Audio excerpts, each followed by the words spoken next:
Check.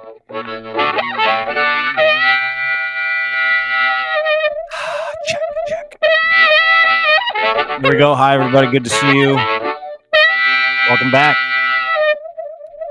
My name is Dean Blundell, and please welcome to the program.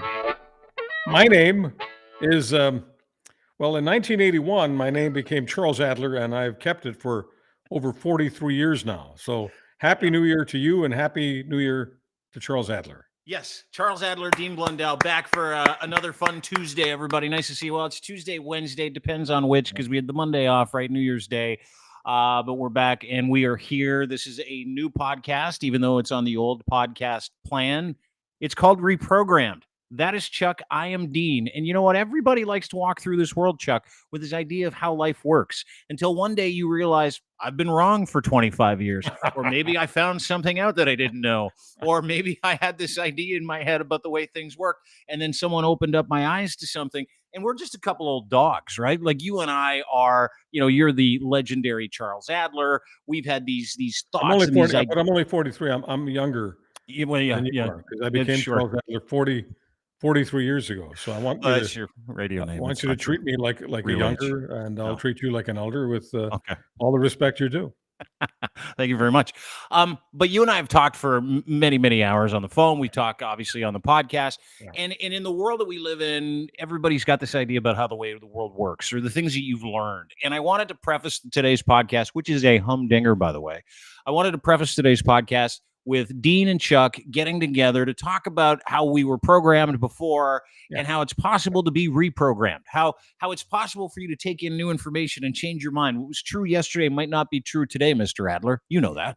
Well, I think that the difference between people who are sort of permanently angry from the age of, I guess, 35 or 40 for the rest of their years, they kind of go to their graves scowling. And those people who are giving themselves a shot at happiness are the difference is that if you can admit to yourself that when the facts change, your opinion can change, then you can evolve and be happy. But if the facts change and your opinions don't change, you just keep talking about the olden days and the olden days and the olden days, you're going to attract a lot of people who want to talk about the olden days and the olden days and the old days, but you're going to go out angry. And I don't want to do that. I don't know when I'm going out. Neither does Dean. None of us do. But I want to go out with a smile on my face. So while I want to take some issues seriously, I don't want to take myself seriously. Whenever you run the risk of taking yourself seriously, and you know when that is, when you haven't had a laugh in a long time. It's like, people say, how do I know I'm constipated? Well, when you haven't had a crap in a long time. That's true. So how do you know that you're not evolving? You stop laughing. When you stop laughing, you stop living. Yeah, new approach to 2024. And by the way, I know intimately when I'm constipated. Just so you know, it's never a question I have to ask myself. It's like, then you're what's happening. Then you're self-aware, and that matters. Well, at least my backside is self-aware, which is really nice. Right? It always tells me, "Hey, listen, we're not doing any work down here because you haven't been eating many vegetables." And I'm like, "Okay, I'll get on the vegetables." But you bring up a great point. And it's funny because we dance around and have for a long time. And I think generally speaking, a lot of people do dance around the idea of anger, right? And we watch people self-medicate. We'll talk about New Year's Eve. We watch the way people act and operate on social media. And over the last, I would say, couple of months, you've noticed it and brought it to my attention because you're the chief noticer here, being the truth Wolverine, is that we talk about not turning over new leaves, right? We talk about what we've learned in this journey of life. And I see so many people angry that during the journey of life, something changed, right? Whether, the government of the day changed or rules around what you could do at recess changed with snowballs or, the way the world changes, the way that it progresses, the way we evolve. And I think for a lot of people, they get to a point in their life, and I know that was the case for me at 45 when I'm like, wait, or 43, 44, wait a second. I can't drink a bottle of vodka every night to drown my sorrows. It's not socially acceptable, even though it's on television. That totally changed. You can drink that glass of wine that you have in your hand right now, Mr. Adler, because you've conquered the radio world in Canada for the past 43 years, so you can have an afternoon Merlot. That's my point. There's two reasons for that. I have self-discipline. the kind you didn't have. I don't have to have 6 more of these. And by the way, if you're wondering what vintage this is, Chateau de Root beer. Yes, that's right. Chateau de Root beer. I can get off without getting, well, I can get high without getting dangerous. How's that? Yeah, that's good.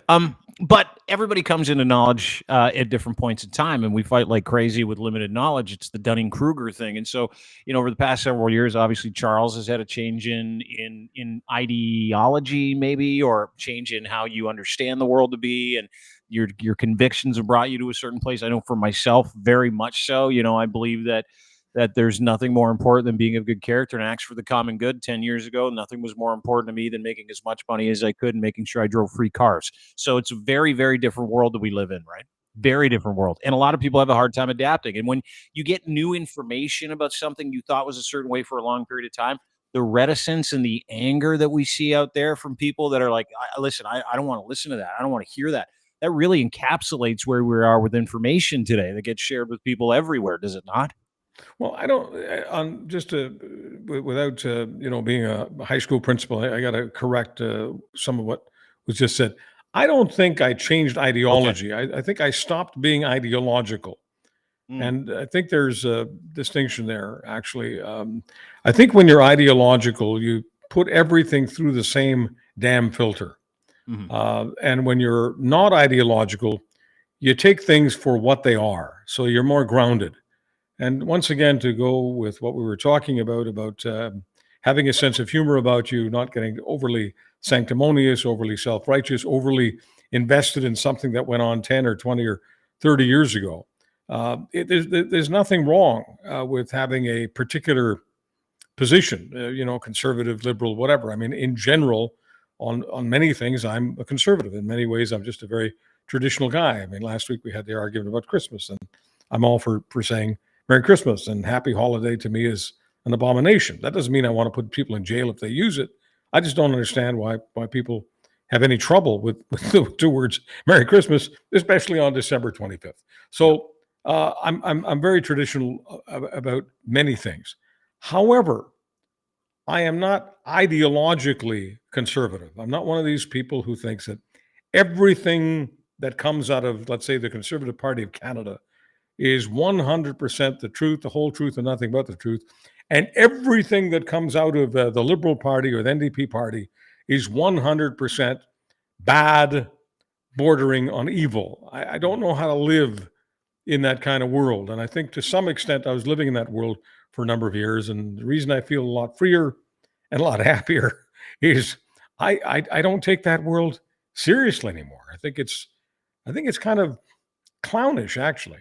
What do you mean you don't take that world seriously? Because I want to play video and then I want you to answer that question. Because the video Sure. you put out this week, in fact, a couple of days ago, where you wished everybody a happy new year, including the people who hate your haters with a Z, by the Yeah. way, on Right. the right, and the haters with a couple of Z's on the left. Yes. Because people like you that have the ability to think independently outside the ideology that belong to the extremes really frustrate people. Really Yeah. frustrate people. So Yeah. I I want to play frustrate a this lot of real people. quick. Yeah. Yeah, Yeah. yeah. And by the way, I'm here for it. Well, I guess this is our last go this year. Look, I want my genuine followers to know that I don't lose sleep over conservative internet trolls who call me things like Chinese communist, woke virus. The folk who are hyper woke, they hate me much more than these Tory trolls. I'm too big on business. I love trucks. I don't do pronouns. I certainly don't celebrate Hamas. Besides that, the wokers, they see me as a privileged white male. So it's my privilege to tell my real followers, thank you. I love you. Have a happy new year. See, that's something everybody can get behind. Yet somehow you pissed a lot of people off with that. Yeah. Yeah. I mean, I piss off, like I say, the people who are religiously conservative. And like I said a few moments ago, everything that's coming out of the conservative camp, well, mostly what's, I mean, if I just had to sum it up in one kind of sentence, the conservative camp is dedicated to the idea that Canada is going off the cliff Mhm. and that Justin Trudeau is driving Canada off the cliff. I'm sorry, I can't. I can't party with that crowd. That party is toxic, and you can take the word party and several different ways. There's no fun there, and there's no reality there. I mean, by what definition is Canada going off the cliff? Because we're wrapping up the year with 3% inflation, so we're going off. I mean, I get the debt business as a percentage of GDP. We've got our debt payments are about the same as they are in many other countries, and in many cases, they're lower. So is Canada imploding? I mean, the party that is all about doom and gloom all the time and no sense of humor and all this righteousness and all this hatred toward anything that's to the left of them. I mean, our dollar was supposed to be what? It's 62 cents by now. The dollar's at 75 cents. And I just think that most people who are not ideological, most people who don't spend their whole day hating on Trudeau or hating on Polyev or hating on Christmas, I think most, dare I say it, normal people, and normal's a term that a lot of people don't like anymore, but average people, normal people, relatively well-balanced people, which is most people, they get tired of hearing someone fear-mongering in their ear all the time because they've got a life to live. And most people don't want to spend the rest of their lives thinking, if Justin Trudeau is in Ottawa, I'm going to have a terrible life. And my kids are going to have a terrible life. My grandkids are going to have a terrible life. But if Pierre Poilievre is in Ottawa, my kids have a chance. I'm sorry, that's actually insane. Well, you and I know it's insane because it doesn't matter who the prime minister of this country is. The drapes change, but the house is the same because of the institutions that govern this country, right? So when I watch people battling each other over what they think is right for them, generally speaking, they've been radicalized, right? Radicalized on both sides and left. But how do you reprogram those people to get them to understand not a central ideology, not a left of center or right of center ideology, but how do you reprogram those people into understanding something that I think is central to the issue here? The issue is that we're not thinking independently. We're not using the ability to reason or any critical thinking to go, wait a second. We've been funneled into a two-party system, so we have to put up with this, or support this, or support this. And then what happens is the weaponization of what those two people believe gets absolutely leveled at each other. And we're sitting here going, wait a second. How do we reprogram the way that we live? How do we do that? How do we reprogram the way that we look at politics? What are you holding up there, Chuck? What do you got on your phone? What does it look like to you? It's a blank screen right now, but it had your vaccine passport on it to the beginning. Yeah. I saw that. What does it look like right now? Can you see what I'm holding up? Nothing. Yeah, it looks like a phone. You got a cell phone. Okay. All right. Okay. So the reason I'm doing that is because for those people who are watching and for those people who are listening. I thought you were holding your vaccine passport up to tell me to go get boosted again. No. Okay. What I'm holding up is the phone, and you're asking what people have to do to deprogram themselves. They have to get off the phone or get all of the social media that they're into off the phone. Because the way social media works and the way the human mind works is you end up getting hooked on your own thinking being reflected over and over and over again by whichever social media you're using. That's what social media does. That's how they get you hooked. So you get thousands and thousands of messages agreeing with everything you're thinking. Pretty soon, you begin to think that anyone who thinks differently than you is your enemy. You become paranoid and you become hostile to anyone who has a different perspective. And members of your family start to shun you. They start to, do whatever they can to avoid you. And the more people avoid you, the more stuck you are with people just like yourself. And sometimes it's known as the echo chamber. And there is nothing more maddening than sitting in a chamber where the only voice you hear is your own, coming back at you over and over and over again. It's wonderful for the Facebooks and the Twitters, the TikToks. It's wonderful for social media. It's wonderful business because the more addicted you become, the more time you spend with them. The more time you spend with them, the more money they're making off your, call it whatever you want, your habit, your addiction, your way of life. It is not healthy for you. And I say this, I don't care whether you're on the left or whether you're on the right. It doesn't matter. It's the same sickness. You become a less tolerant person, an unhappier person, because you can't handle the idea of anybody disagreeing with you on anything. And the first sign of that is you lose your sense of humor. I said earlier, how do you know you're constipated? You haven't had a crap in a while. How do you know that you're addicted to that phone, addicted to social media? You haven't had a good laugh in a while. And I have known many, many people in many, many cities now, in at least 2 countries, for the most part, the States and Canada. Sorry, I'm not as worldly as I once was. And it doesn't matter what state they live in, what province. It doesn't matter whether it's, Republicans, Democrats, MSNBC, Fox, liberals, conservatives. It doesn't matter. It's got nothing to do with their party affiliation. It's their absolute attachment to the social media on their phone and going back to the phone over and over and over again during the day. You become programmed when you do that. And Dean is talking about deprogramming, which is what we're both dedicated to, because we've both done our best to deprogram ourselves. The easiest way to deprogram is to have a fast. Just be starved for social media instead of gobbling social media all day long. Or at least, if you're going to be on social media, force yourself to look at websites, force yourself to look at tweets, Facebook posts from people you thoroughly disagree with. You know what? And it's key, because it kind of gets into the other part of the question I want to ask you when it comes to reprogramming. Like, I grew up, and let me just kind of preface this with, I've got a great relationship with my family, my brothers, sisters, sister, parents, mom, dad, great people. They share a different ideology than I do. Right. I grew up in an evangelical home. You go to church, all the shit that we see that's really exclusive. I grew up in that faith. I grew up in, what we see, the extremes of MAGA, anti-abortion, all that other stuff. So, the biggest bugaboo I've had mentally is getting over what I was taught, what I was propagandized in, what I believe was propaganda. My family doesn't. And they believe that when they die, they're going to go to heaven. I don't believe that. Right. And it's really disconcerting for my family, like really disconcerting. I believe when you die, you're done. It's over. And I'm excited to see what's next. But I don't think anybody knows, because no one's been there, come back and gone, guess what's over the fence? Nobody's done that yet. So that is what I believe. But what is attached to that belief system and the ideology dogs me to this day. Right. It still does. And I'm just telling you the truth.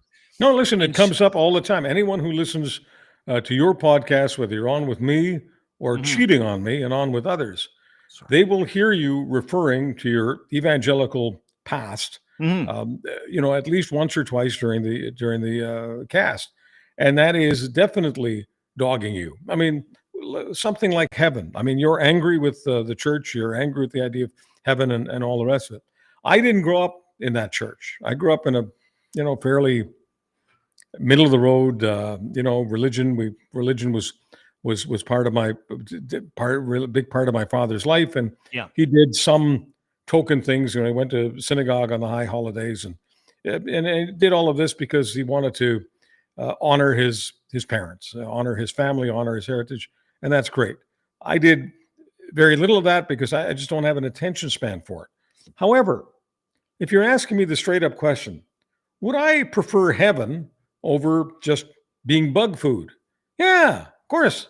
I'd rather angels and harps and St. Pete and all the rest of it. Cloud cars too. Don't forget about the cloud everything. cars. Whatever. What many people see as imagery, fantasy, whatever you want to call it. Those images are all, to me, a lot prettier than just nothingness. As I say, just being eaten by the bugs. So, yeah, all that kind of stuff.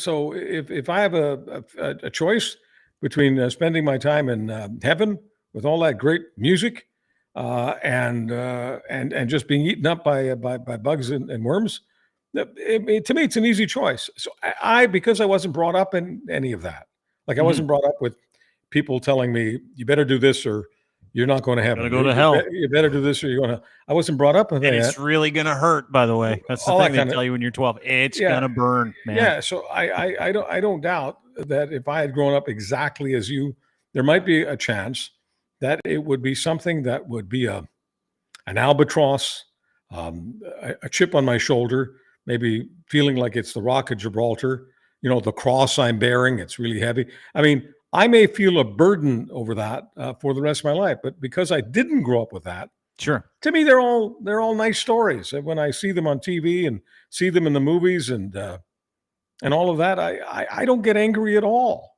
That doesn't mean that you don't have a right to be angry. You had a different experience. I get angry about other stuff. I mean, I get angry about fascism. I get angry about people dehumanizing people because I have a very good feeling for where that goes based on what happened to my family. So I think that none of us stray that far from the home that we grew up in. We either are totally with it or we're often acting or reacting against it. In your case, you're reacting against it. Having said all of that, there's no doubt in my mind that you love your folks, you love your siblings, Sure. and you learn over the years because you're not a member of any cult. You learn over the years to separate how you feel about some of their ideas. You separate that from how you feel about them. That's what makes you a well-balanced, deprogrammed person. I would hate to see a situation where because you have all those issues with the church that you were brought up in, that you've now thrown the baby out with the bathwater, that you no longer have a relationship with your folks. Because many people do have that. And those people are angry all the way to the grave.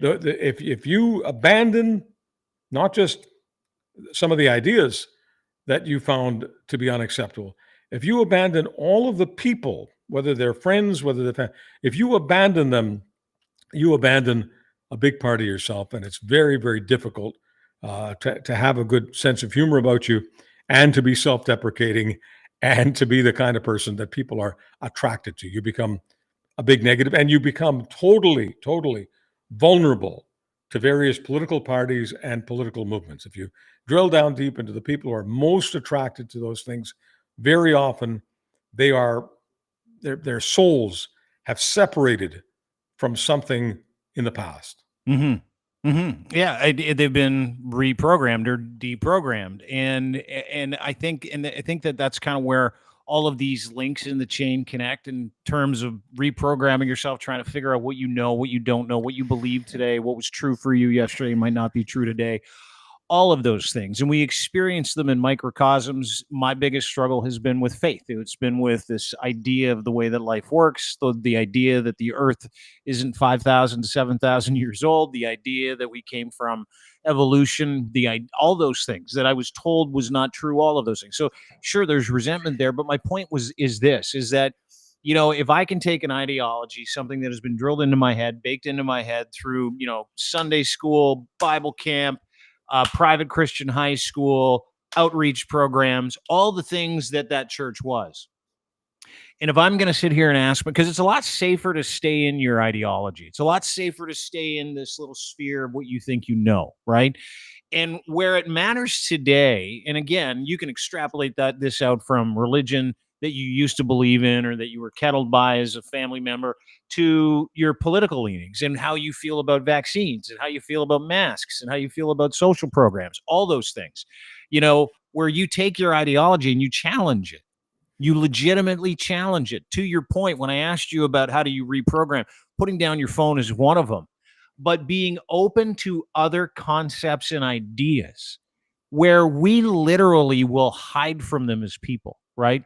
We will look at like, you'll see a news article that says Joe Biden's son did this. Joe Biden fans won't read that article. They'll be like, I don't want to know. I don't want to know. I just want to stay over here.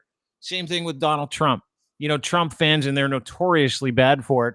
They don't need to be reprogrammed. They don't want to be reprogrammed. They'd rather vote for a guy who's been indicted 91 times, whose name came up on those Epstein flight logs 15 times today. They'd rather just, hey, listen, I'm going to stay in my programmed ideology. I'm going to stay in this way that I think, and then I'm going to be happy because I don't have to be wrong, right? Whereas it's not about being wrong if you've been programmed a certain way, because that's how we look at it. It's about, okay, in my mind anyway, Chuck, it's about, okay, if I'm wrong, like, the vaccine thing, this is just a great example. if I'm wrong about vaccine efficacy as someone who is vaccinated, as someone who promoted vaccines, as someone who promoted being socially responsible, if I'm wrong, what does that mean publicly? What does it mean for my reputation? What does it mean for my community of people who are like, yay, Dean, keep preaching the vaccine stuff?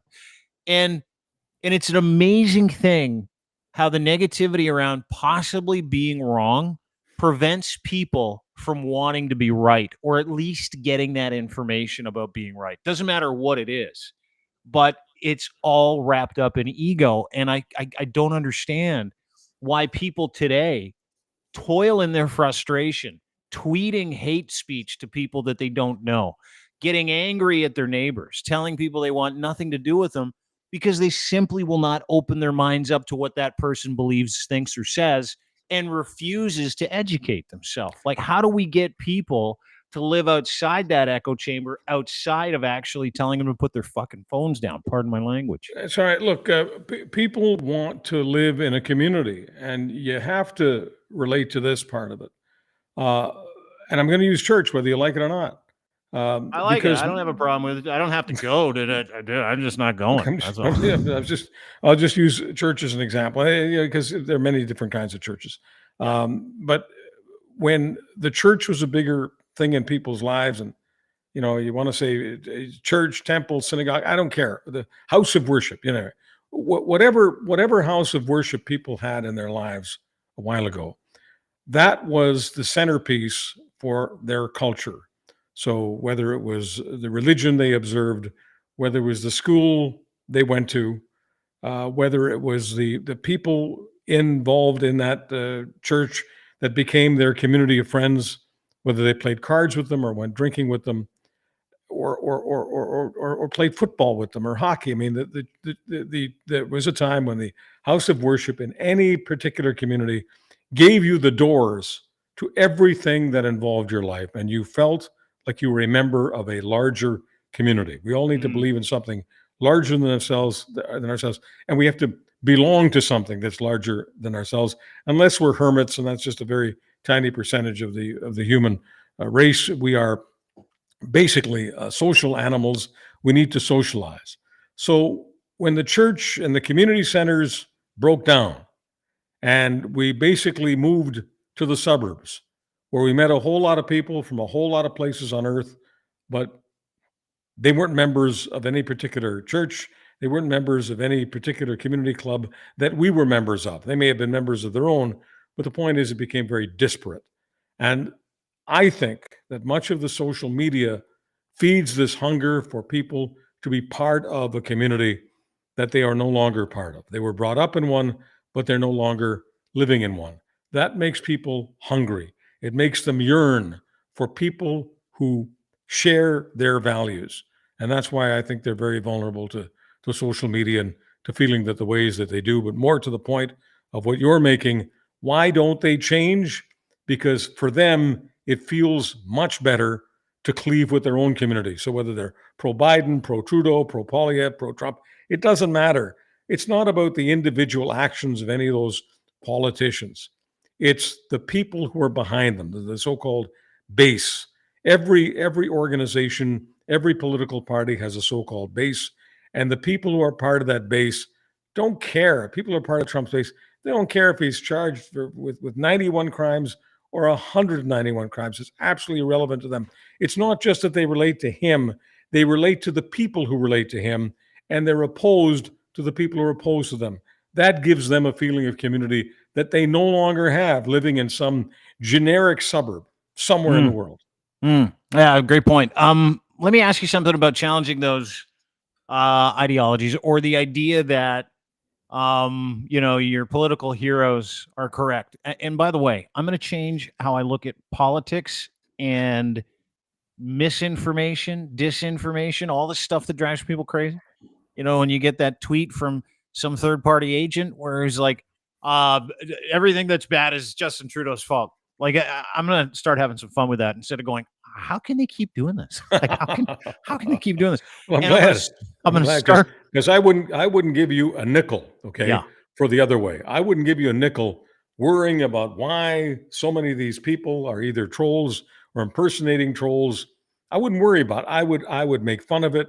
I would mock it. I would basically use those so-called trolls, those so-called members of the cult. I would use them as a springboard to having fun. Because I think if there's one thing that, look, when I did that, you want to, for people just joining us now and they forgot what they watched or heard half an hour ago. I'll make the point a lot clearer by, let's run that tape again, what you call the Torme tape. Dude, this is the Winnipeg Velvet Fog. Chuck Adler and his New Year's hello, I love you to his real fans. Yeah. Casting aside people on the left and the right who hate you for the exact same reasons. They're confused. And let's watch it together. Well, I guess this is our last go this year. Look, I want my genuine followers to know that I don't lose sleep over conservative internet trolls who call me things like Chinese communist, woke virus. The folk who are hyper woke, they hate me much more than these Tory trolls. I'm too big on business. I love trucks. I don't do pronouns. I certainly don't celebrate Hamas. Besides that, the wokers, they see me as a privileged white male. So it's my privilege to tell my real followers, thank you. I love you. Have a happy new year. So there, how can you? First of all, can I just point out what you did there? A little trade craft, right? All right. Yeah. Where you troll the trolls and you say, "I love you." in this avuncular sort of I love you guys. You're so cute. I'm not a hater. I'm just not. I love everyone. You guys are so cute. From a business perspective, how could I not love these trolls? Yeah. From a business perspective, how could I not love these people who want to hate on me? They set me up. Yeah. Okay, they set me up for fun, because I'm one of these people who believes that we're just not having nearly as much fun as we once did, and it's my responsibility, not just as a journalist. That's only a small part of what I am. I am a communicator. I am an entertainer. I want people to be happier. So the last thing I want to do is to fall into line with the base of either side. So yeah, I mean the ones who are trolling me on the right accuse me of being woke, and I can't help but tell them that the people who really are woke and they're really serious about saving society at every stage, they are so serious. And I've got my issues with the social conservatives who are always telling me how to live my life. Well, the extreme wokers, if you like, are the same. They're telling me how to live my life. And so, no, I don't care about pronouns. I know what I am. Yeah. I'm a guy. Yeah. I don't have to say him, he. Well, you got to be kidding me. Why would I say, oh, by I'm him, he? I've had people, the wokers say, why don't you in your Twitter profile? Why aren't you saying him, he? I'll tell you something. I'll tell you something. The pronoun thing is another whole conversation too, which I'm sure we'll get into it another time. But to your point, you can't have the best of both sides and put them together and call yourself a human being anymore, can you? That's just, there's the thing I always talk about trucks. I love trucks. And most of the trucks I like happen to be run by fossil fuels. Like I love Kenworths, right? I love Peterbilts. I love those Mac. The best compliment I ever had. I just gotten into radio in Calgary. I'd been in radio for 3 months or 6 months, whatever it was, and I covered the planet. Whatever interested me was on the air. It wasn't right wing, it wasn't left wing. It was just interesting stuff. Okay, and one of the truckers who was listening to all 3 hours of my show, because they have to spend a lot of time in that truck, and they were my most loyal listeners. And one of my truckers called in, and his name was Jim. And I remember the words. I'll never forget the words as long as I live. Jim said, "Chuck, you know what I love about you and your show? You have more gears than a Kenworth." And that was just his way of saying he can't listen to shows that are just beating on the same drum, beating the same over and over again, all day long. He's got too much of a life to live, And if he listens to that, he's got to listen to something. That's his, I'm basically, I always saw myself as, riding shotgun with people who are on the road a lot.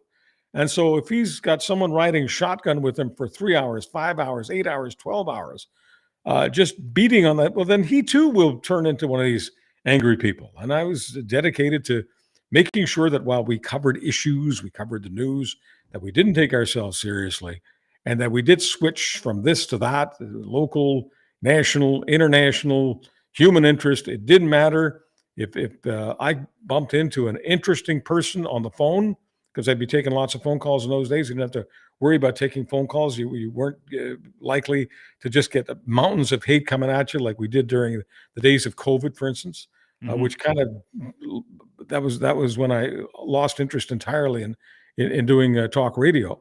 But so years before then, when I started out in talk radio, which was over 30 years ago in Calgary, when somebody was really interesting caller, and I took lots of callers, I said to them, would you like to be my guest? And some of them did.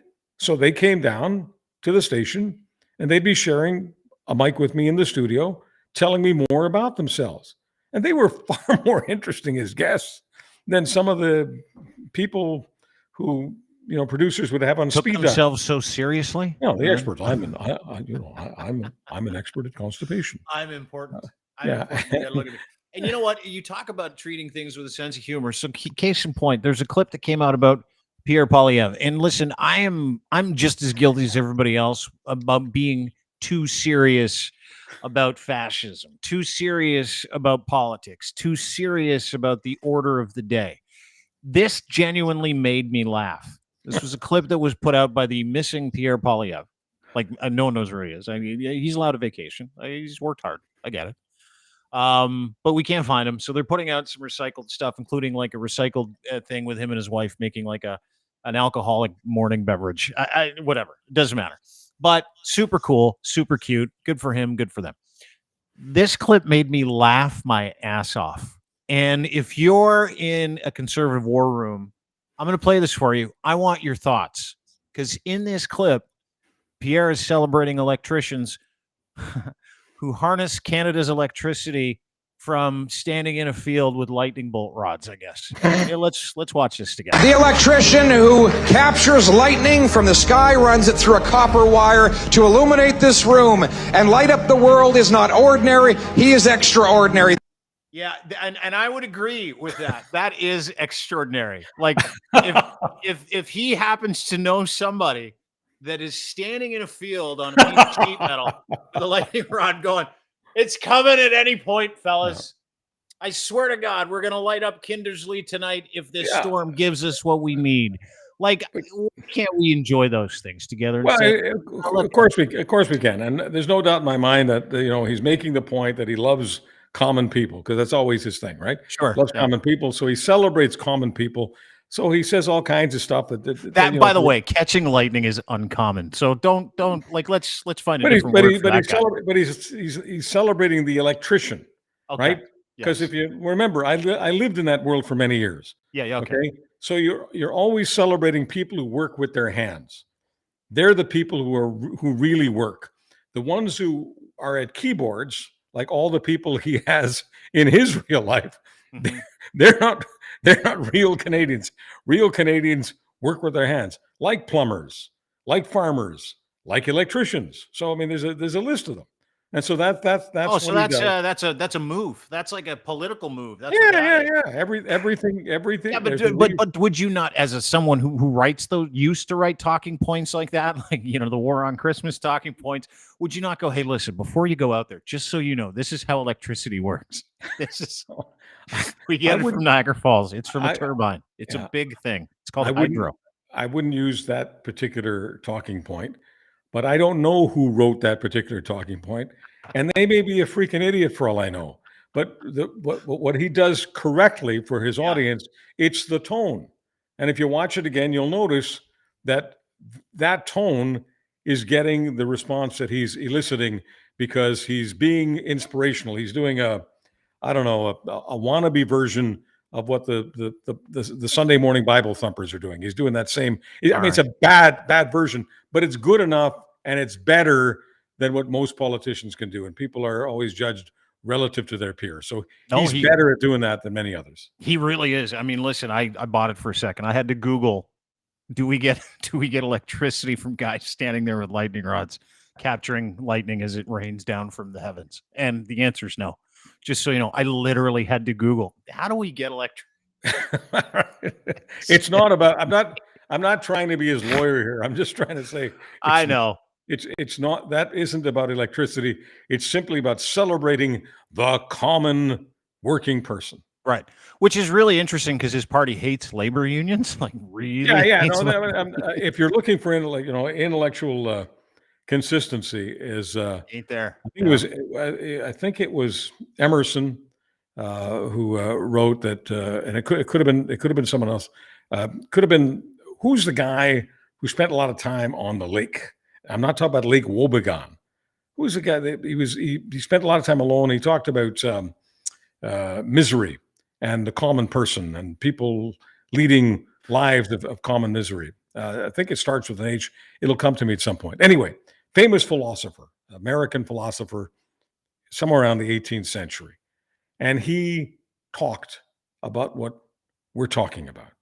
And you're going to now remind me, because I love to do this at least once a show, you're going to remind me about what it is that we're talking about. What are we talking about right now?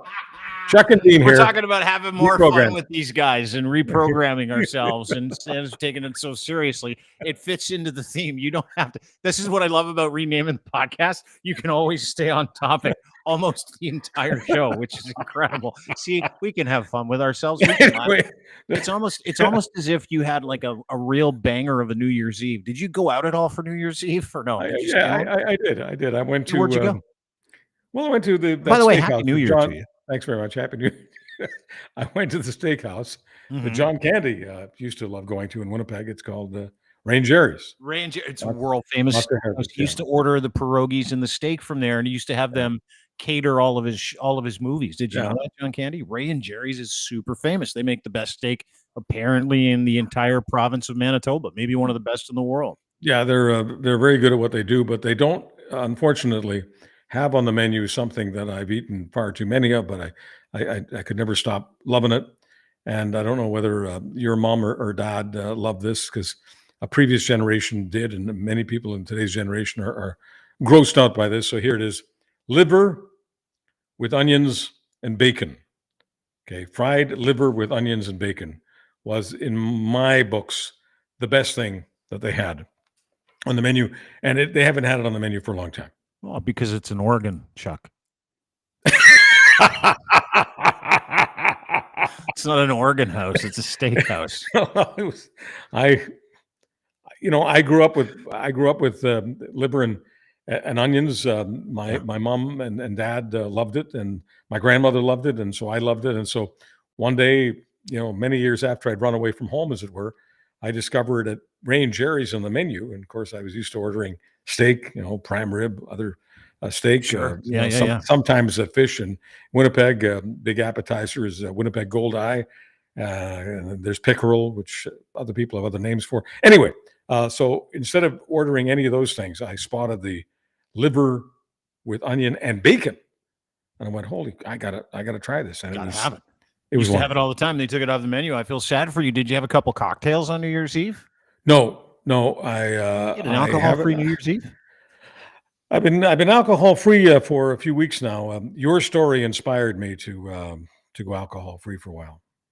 Oh, like to claim alcoholism and then tell everybody how terrible your life has been, and then give your amends. Have you been doing that?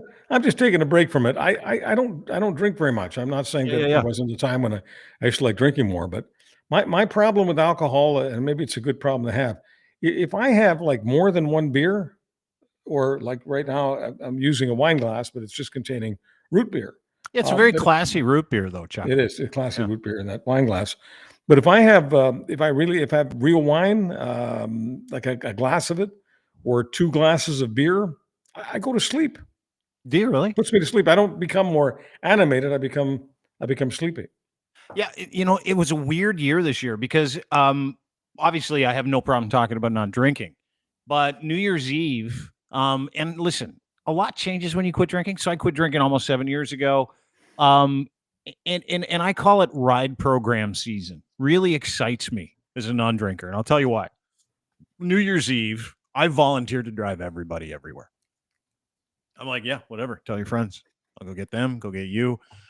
And there is a ride program app where people will go, hey, there's a ride program here. Watch out, ride program. I went to 3 separate ride programs that were out of my way because I could. Because I was like, you know what? I can't wait to go through these things because of how I used to feel, right? And it's not that I used to drink and drive, but I love not drinking to the point where I can celebrate the good things that come with not drinking, right? So I go through the 2 ride programs. Get to the first one, the guy's like, hey, when was your last drink? I'm like, 7 years ago. He's like, so you're not drunk? I go, no. When was the last time you smoked Not something? really. No. Just my vape, and that was about 10 minutes before I got here. That's right here. Yeah. That's all I got on me. And he's like, you don't drink? No. Don't smoke? Nope. Yeah. And I go, do you want to give me a breathalyzer? He's like, nah, man, you're good. Go ahead. Yeah. And I'm like, are you sure? And he's like, if you're offering, lady goes, no, you can go. Don't worry about it. We don't need to get you. And it's fascinating because like that experience itself, you talk about discipline being freedom, all those things. On the other side of that, I also got like, I don't know, 10 or 15 messages this weekend from people who were like, I got to quit drinking. I got to stop. And it was like New Year's morning, right? It was like the day after New Year's Eve where it's like, I need some help. You got to point me in the right direction. You got to figure it out. And it's amazing to the interaction that I got this weekend from saying, hey, I don't have to have a hangover this New Year's Eve. I don't have to do any of those things this New Year's Eve. I'm looking forward to going through a couple of ride programs, driving people around this New Year's Eve and seeing how many more people this year were like, me too. It's been a year. Me too. It's been 2 years. Me too. It's been 15 years. And there are a lot of people out there that are experiencing the freedom that comes with not being hammered, right? And I was really, really, really encouraged by that this New Year's Eve. Not that I care if anybody drinks. I'd never take anybody's inventory. It doesn't matter. You do what you got to do. But it's almost like lights are going on with people when it comes to being reprogrammed. You know what I mean? Where it's like, oh, I don't need this to have a good time. Oh, it makes me feel like shit the next day. Oh, I don't have any headaches. Oh, I don't have to be an angry, teetering dickhead the next day because my nervous system's all shot. Oh. And I feel like one of those like Dolly do-goods, when I talk about this, but like legitimately speaking, and I can tell you, I've drank lots of alcohol. I've been drunk thousands of times. There is nothing like not drinking. There is nothing like not being hammered. There is nothing like not being a slave to something. There is nothing like it. Having said that, do I vape? Yeah. Am I slave to it? 100%. But there is nothing like being able to drive through a ride program without having your fucking heart in your throat. There's nothing like being able to go drive by a liquor store and not go, man, if I don't stop there, I'm screwed. So like it was an awesome dichotomy this week watching people text me going, oh, I'm dying, to me going, man, I experience the promise of this every day. And I would encourage everybody to do the same thing. I really, really would, if you're so inclined. So while I may like big trucks, I went through a long period of my life where I hated gas stations. Okay, it wasn't the smell of gas. I actually liked the smell of gas, but it was the fact that they had O. Henry's, okay, Reese's Pieces, M&Ms, Mars bars, Snickers bars in their stores. Delicious. So every time I saw a gas station, and I spent a lot of time on the road, every time saw a gas station, I had a craving for chocolates and chips and Joe Louis cakes.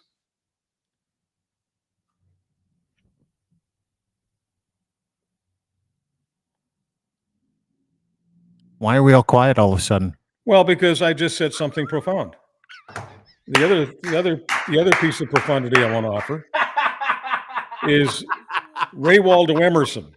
Okay. Okay. Yeah. We were getting rather intellectual, and I decided to put the brakes on. Okay.